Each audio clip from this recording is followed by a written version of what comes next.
Hello and welcome to our live Ask the Expert session. My name's Maxine Tapp and I'm Programme Development Officer at PSC Support and also a PSC and liver transplant patient. And I'm here today with Martin Walmsley, who's Chair of Trustees and volunteer for PSC Support. And Martin is also a PSC patient. So thank you everyone for joining us today. We're delighted to be joined today by Dr. Hartog, who's a liver transplant surgeon at the Queen Elizabeth Hospital in Birmingham. And Dr. Hartog is going to share the findings from the COVID transplant survey, in which organ transplant recipients answered questions about the impact of the pandemic on their quality of life. So welcome, Dr. Hartog. Thank you so much for joining us today. So I'm going to stop talking now and let you explain more about yourself and the research project. Well, thank you so much for the invitation and for the opportunity to present our findings and also to discuss with the patient group themselves who have been shielding all this time. So I'm really happy to share our COVID transplant survey, and I'll do this with a presentation. So if you allow me, I'll just share my screen with you. As Maxine has told, I'm a consultant surgeon from the liver unit in the Queen Elizabeth Hospital in Birmingham. And this is about a survey that we conducted in all our organ transplant recipients of the unit. We do understand that shielding can be difficult, and if it may be emotional for some people. If you would need support, please contact the group. So in March, when the first wave of the COVID-19 pandemic happened, the government advised clinically extremely vulnerable patients to shield. And this happened from March 30th to July 31st at first. And this meant that these people needed to stay at home at all times, stay away from others, even within their household. And it also meant that their access to healthcare may be quite limited. So we identified that we thought this could evoke concerns, anxiety, concerns about the well-being of people who would go shielding, and also ask questions about how they would perceive their own risk and how they would perceive their own effectiveness of shielding, for example. So that is why we organized the COVID transplant survey, and we organized this with all the 3 transplant units at the Queen Elizabeth Hospital. So these include the liver transplant unit, the renal transplant unit, and the cardiac transplant unit. And there's quite a bunch of people who contributed to this effort. So the aim of our survey was to find out about the health and well-being of people who have had an organ transplant and were shielding during the COVID-19 pandemic. So we asked ourselves how many people were actually shielding after this advice. Were they affected with feelings of uncertainty about health and treatment during shielding? What are the different ways in which people coped? And what were their concerns they had during shielding? It was quite a broad survey with many different questions because we wanted to know something about the background of these people. How was their health? What was when were they transplanted, for example? Did they have any prior mental health illness? What did they think about the COVID pandemic and about the risks they were in and about the impact of shielding? Then we use some survey tools, which are kind of predefined questions that are kind of out there. So one is, for example, about well-being, health-related quality of life. One questionnaire is about uncertainty levels, and one is about coping strategies. And by compiling all this together, we wanted to tell something about the well-being and concerns. So just to give an impression, what type of questions did we ask in this survey? For example, have you been infected with COVID, to assess how many people got an infection while they were shielding? What do you consider your probability of getting infected? Has your access to healthcare been compromised? We asked them to report problems with their health. Um, Questions about uncertainty were, for example, I have a lot of questions without answers, and then specify how much that is true for your situation. And coping strategies asked questions like statements like, I've been accepting the reality of the fact that it has happened, and then state how much you agree or disagree with such statements. And this was done by an electronic survey. This survey was approved by the ethics committee, and we did it in the last month of the first shielding episode, so in July. Now, who are our survey responders? So we sent out the survey to a whole lot of people, more than 3,000, and of these 3,000 individuals, 826 responded. Most of them were of middle age, and the average age was about 60. Most of them were white British and were probably a little bit overrepresented compared to minority groups. Most of them were longer time after transplantation, and most of them were liver transplantation, which basically reflects that our liver transplant unit is quite big in Birmingham. So this is an infographic. I'll show it a few times in the presentation because it's kind of a summary of our results, of the responses of those 826 individuals who have had a solid organ transplant and were shielding. So we looked at which risk factors were there, how was their uncertainty level influenced, what were the coping strategies, and how was their well-being at that time. So we had only one point in time, so we just compared it with a pre-pandemic population survey. And we saw that it was slightly less. So for example, if the normal population would score 85 out of 100 points, then our patient group would score 75 out of 100 points. So they are scored a little bit lower, but I thought it was actually quite well, meaning that most of the respondents were doing quite well. I have to look at what my next slide is. Oh yeah. So this is interesting. So many people followed the shielding guidance. Up to 96% stayed at home at all times. We also looked at the different components of shielding, and then also 42% of those individuals also socially distanced from their household members, meaning that that point of shielding was more difficult to comply with than other guidances.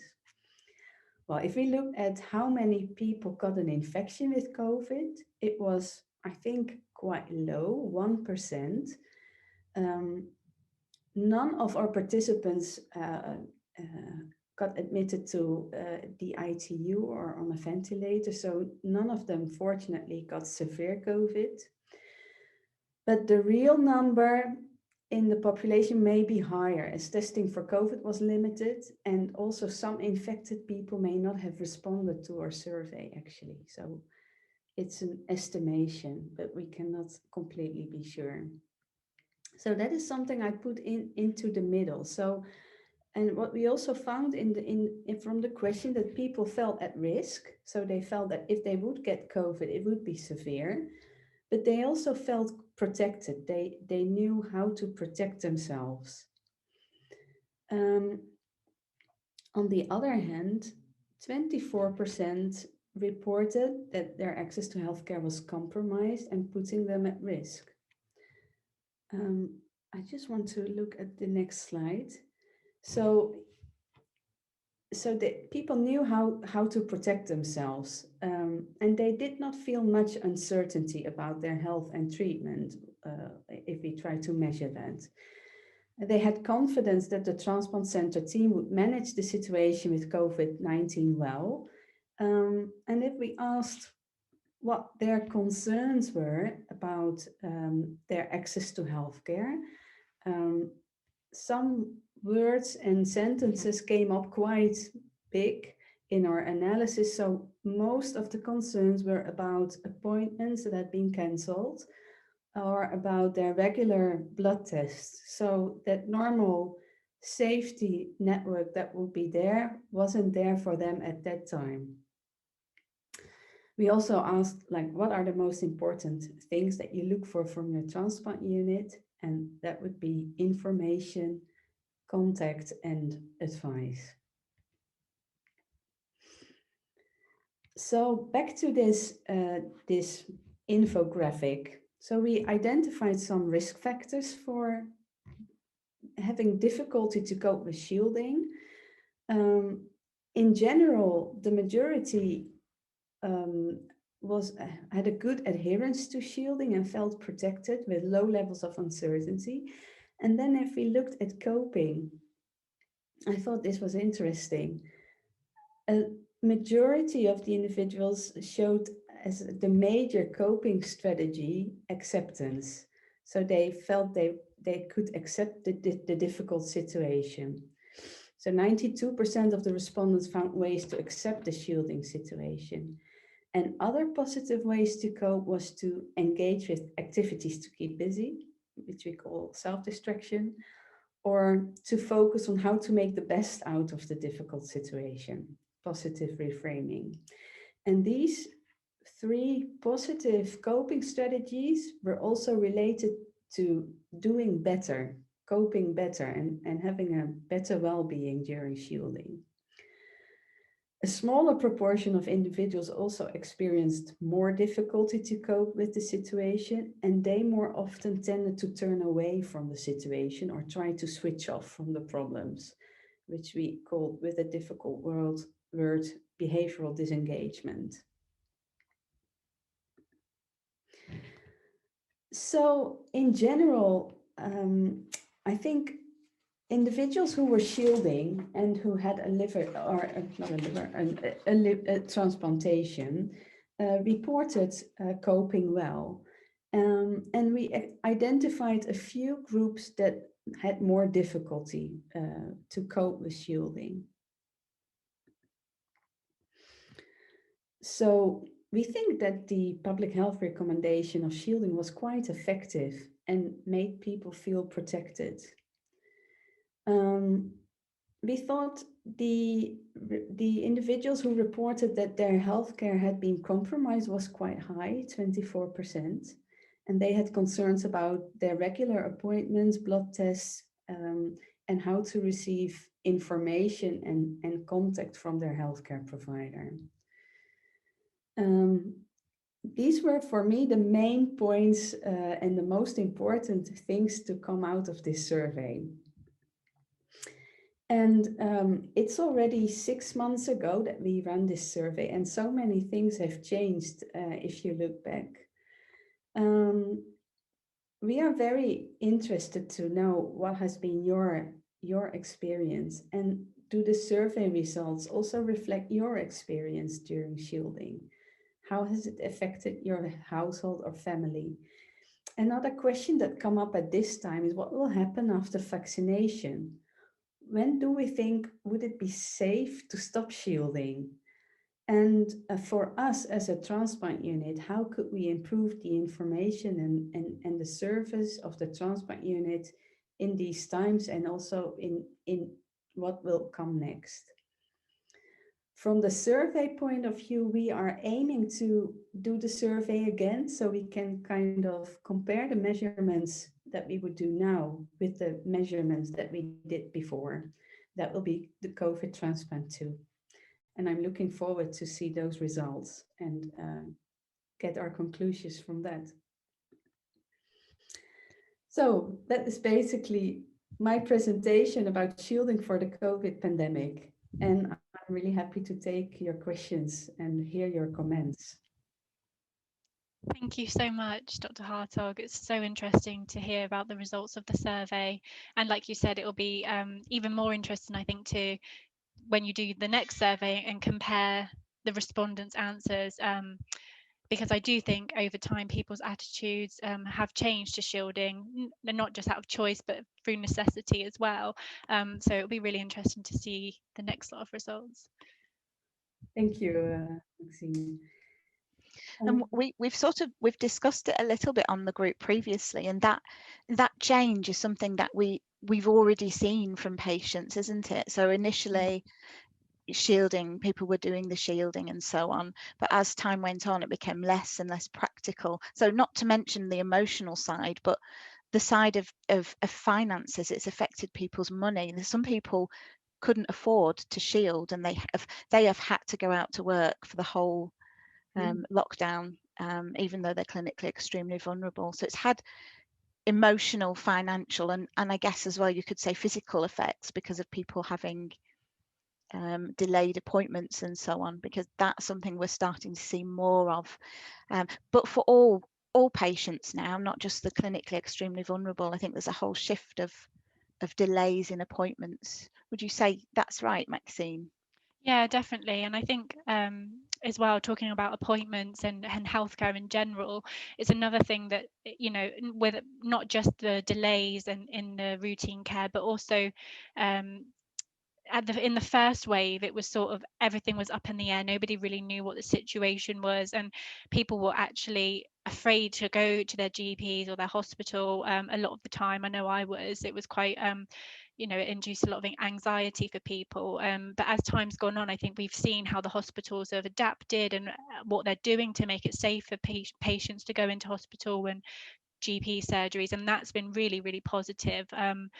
To come out of all of this, to see that it is safe for us to go to our appointments when they come up. I think that's hands down to the NHS for. This has been gained over the past, almost a year already, how to arrange these. On the other hand, I think we also need to say that we've been quite overwhelmed by the recent wave, and that has been quite dramatic, even though we were building up those experience of how to deal with it. And from my perspective, but I don't know how it has affected our patients, basically, is the changes in the shielding guidance. So it was lifted at some point, but if you feel protected during shielding, how do you feel about shielding being lifted? That is something that is a point of interest for me. And also recent developments of when it had to be reinstalled again. Some people may still be shielding, may have decided to remain shielding, and other people may have been confronted with a completely different advice again.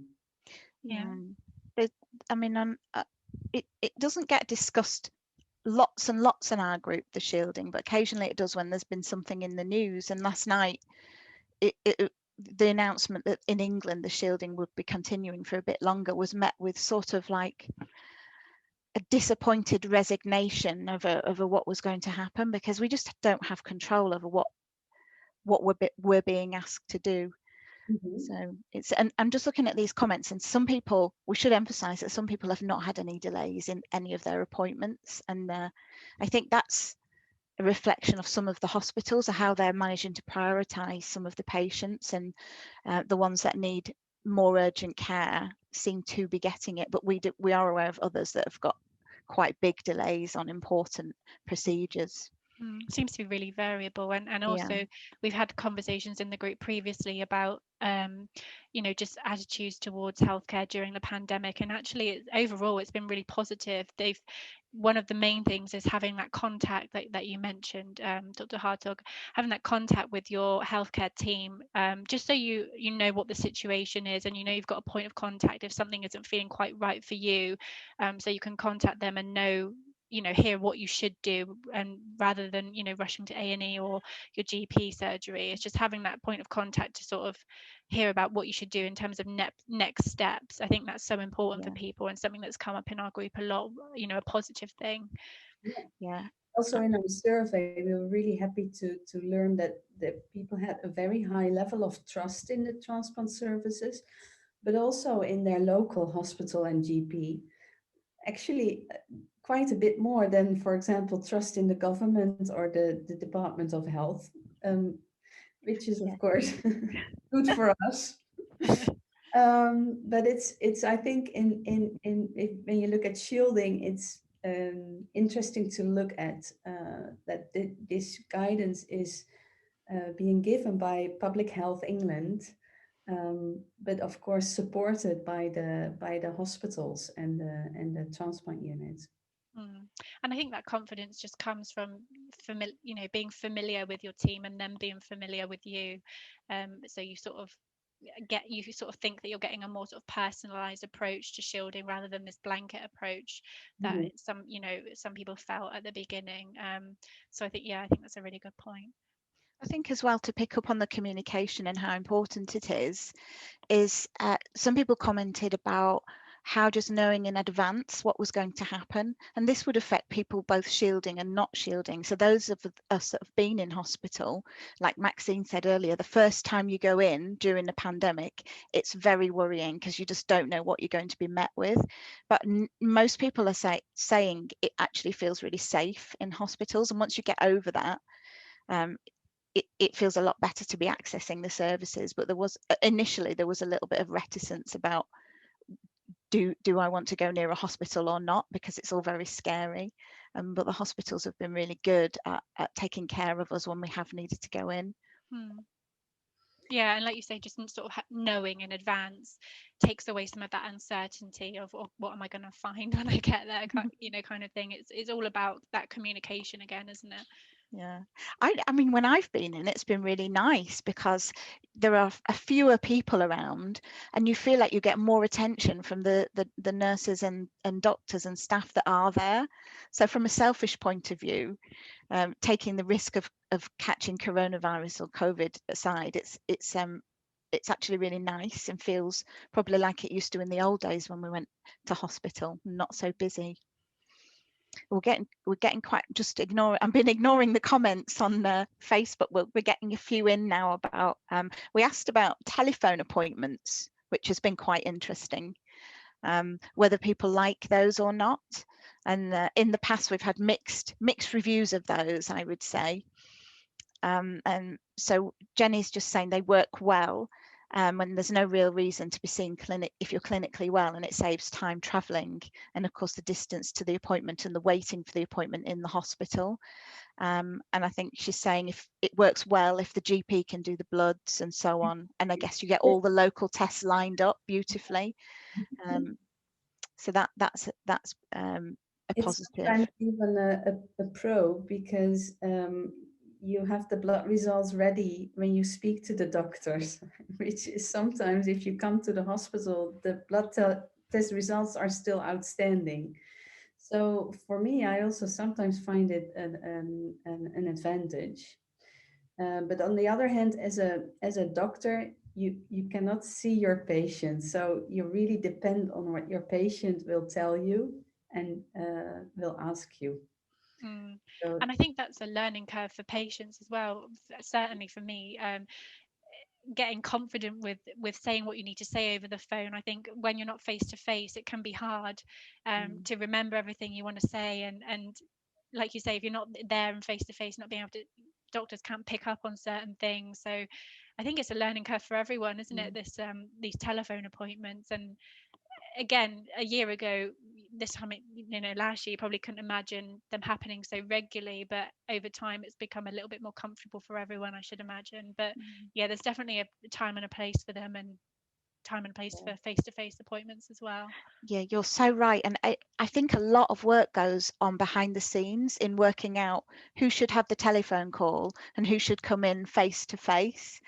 And it must be difficult to get that right as well. And equally for patients, sometimes you feel okay doing your appointment over the phone, but you too want to see your doctor and how your doctor's reacting to how you are as well. So like Maxine says, I think a time and a place, and that's coming through on some of the comments that we're seeing as well.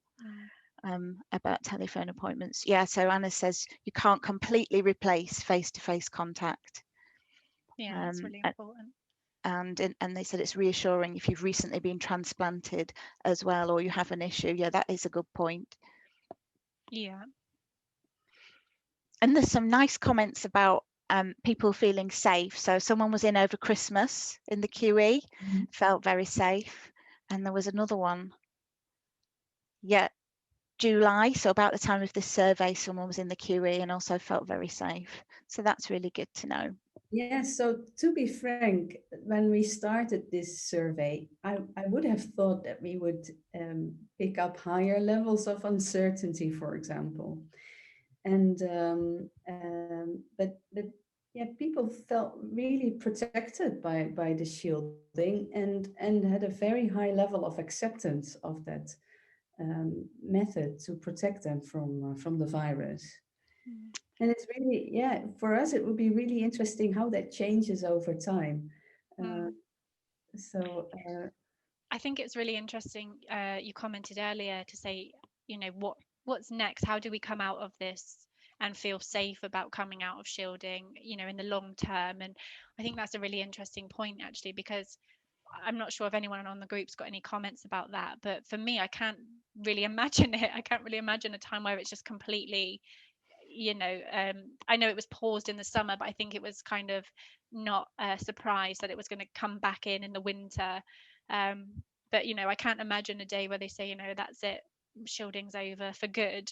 And I wonder what that will look like and how people will transition back into normal life, if you like. Yeah, what is normal? Exactly.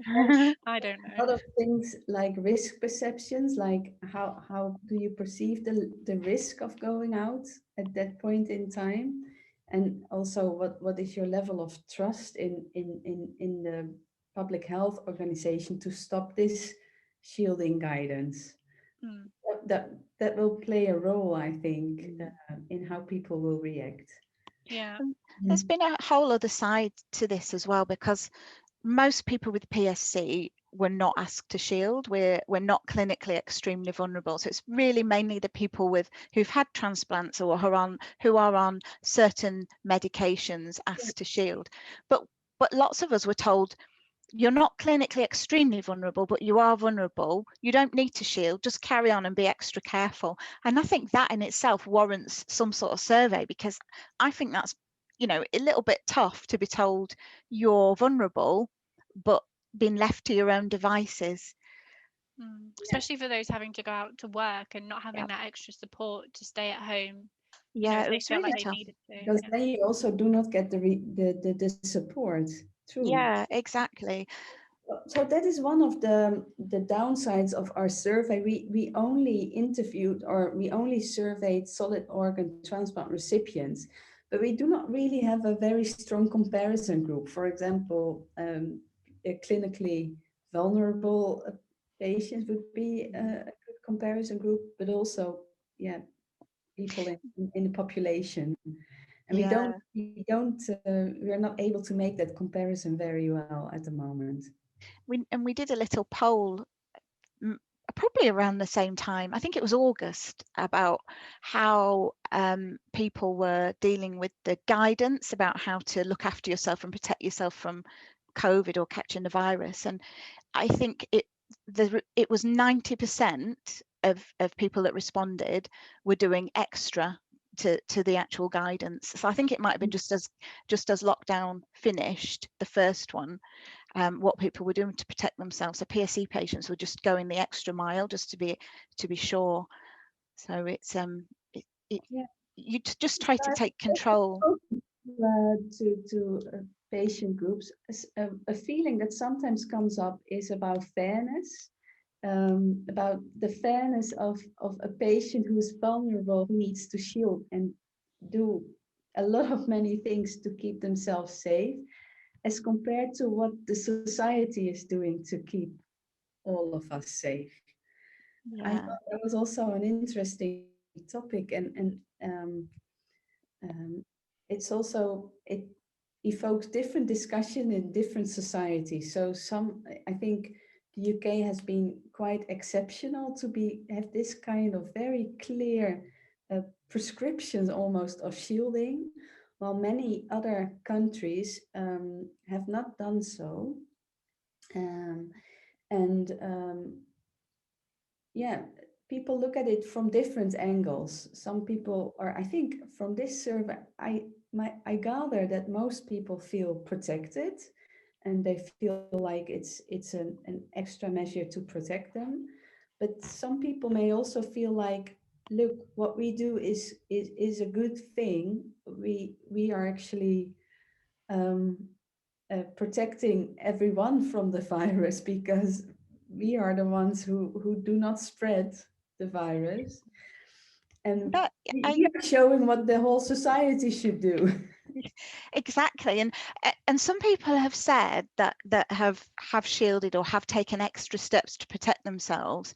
They've been quite shocked at how the general society behaves, and we've seen many comments where somebody's gone out, maybe on the way to an appointment or something essential, and Joe Public is out there not properly wearing his mask or getting closer. And it's really difficult when you've gone to a lot of effort to look after yourself and others, when these people are like blatantly ignoring the guidelines. It's very frustrating. I think as well, that's you get people asking you, or how people who aren't shielding or who aren't classed as vulnerable in any way, asking you, how are you getting on with shielding? And actually, to me, I'm like, well, it's not really that different, because you shouldn't be going anywhere that you don't need to go. You can get your shopping delivered. The only difference is if you're not working from home. So really, there's not a lot of difference, and it's, well, there shouldn't be, but like you said, I think a lot of people are breaching the guidelines and doing more than they should be anyway. So that's when it becomes, and I think that was another stage of shielding where things changed slightly, is when the country started to open back up again, but we were still all asked to shield. And I think that was really difficult for a lot of people, seeing people sort of slowly return to more normal activities, and it felt like we were sort of being left behind a little bit. Obviously it was done for the right reasons, but that was difficult for a lot of people, I There are think. different angles to look at that, isn't it? Yeah. They were feeling forgotten sometimes, or like Maxine said, left behind, and that's tough to do. And something that's come up a lot since the beginning of COVID has been the information from the government that's just not made complete sense, and there's been contradictory information. And then once the devolved nations started doing different guidance, everybody's doing something different, and even Maxine and I try to keep up, but it's difficult, isn't it, to know what's going on where and when. Yeah, they haven't made it easy, have they? Someone's just actually made that comment on the post, saying it was very confusing with the constant changes and contradictory information. And somebody else has said, being told not to shield, I wasn't sure how to manage myself. It has been difficult for a lot of people for a lot of different reasons, I think. And also, I was wondering, like, how does the households influence that? So I've heard some people who had school-going children, which is sometimes difficult to assess the risk of your kids going to school, coming into the house again, and then the shielding guidance telling you have to socially distance from people that you actually cannot really maybe socially distance from. When the schools are open, if you're shielding, you've got to drop your kids off. And I think that happened to one of our members. They literally had to break their own shielding to take their children to school. But again, the children go into school and then come back potentially with the virus, and it's really tough. Or if your spouse or your partner is working and they're going out to work and potentially bringing coronavirus back in, it's really difficult to manage, isn't it? We just have a loss of control with COVID, I think.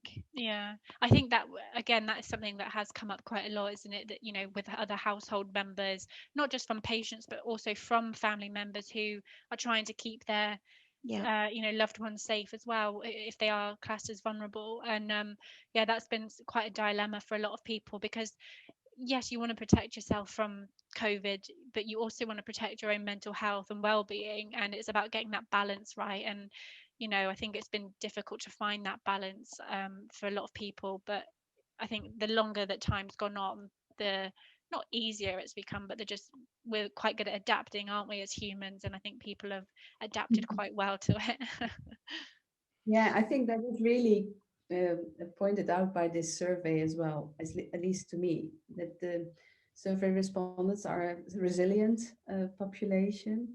and use a lot of positive coping strategies to deal with the situation. I can only speak personally. I'm not sure about how anybody else feels, but when it first came in, children came in, it sort of reminded me of being on the transplant list and being, very unwell and not being able to partake in normal life. And it was there's a lot of similarity. So I think part of me was sort of already well adapted to that, and it didn't feel like such a big change.